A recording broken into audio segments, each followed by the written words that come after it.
Hello, I'm Brian Fox. Welcome to my channel, I Hate Rock Music. And in this video, I'm going to talk about Trenton, New Jersey band St. Anthony's Fire. And they can definitely be under the radar for a lot of people. Their one and only album was released themselves on Zonk Records in 1970, or some debate whether it was 1969 or 1970. But supposedly only 5,000 copies were pressed. I ended up coming across a copy back in the 80s. I got it for $10, and I remember going up to the counter and asking them that, is this an original? I can't believe you're selling it for only $10. It was collectible even back in the 80s. And they said, well, we just try and give good deals for people that take the time to go through the racks. And so I ended up scoring a copy, and it's really heavy. It's really grungy in the truest sense. It's just so raw, and you can just smell the smoke and grease as they fire up their amps. And apparently they had a giant Marshall stack, so no surprise there. But it was the band was Greg Ohm on guitar and vocals, Tom Nardi on bass and vocals, and Bob Sharples on drums.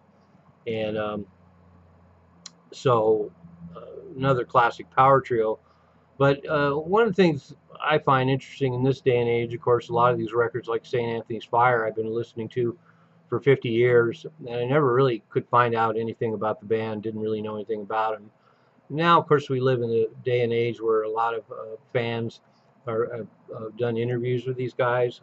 I'll post a video interview below with one of the members of St. Anthony's Fire, and now we know all kinds of things about these bands, and it was really pretty fascinating to find out St. Anthony's Fire opened for the MC5, Wishbone Ash, Grassroots, Rare Earth, Fleetwood Mac, Joe Cocker, Grand Funk, James Gang, Edgar Winter. So they definitely were headed for the big time, and were together from 1968 to 73. And so that's a long lifetime for a band that only managed to put out one album in 1970.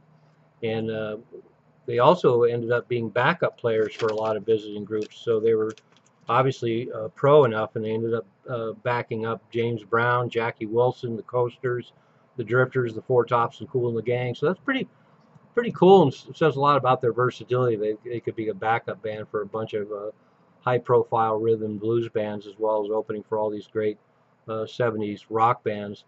But one of the things that surprised me and is that they were close enough to the big time. They almost recorded in Electric Ladyland Studios.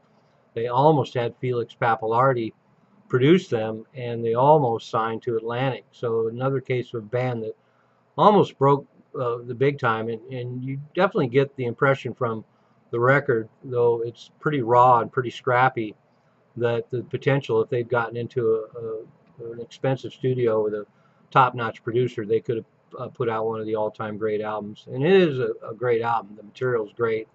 The guitar player is killer.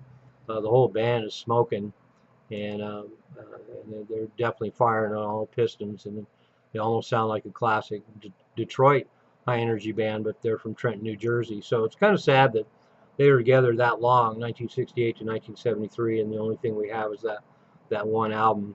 So perhaps there's some more stuff in the can somewhere. But once again, just bad breaks.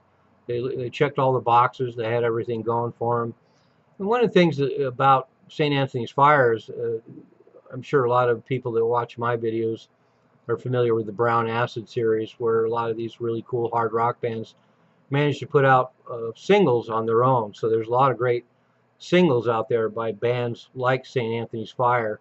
And so in this case, it's great that we get a Brown Acid kind of band where it's a full LP. And it's one of the things that's great about it, of course, it's all high energy rock.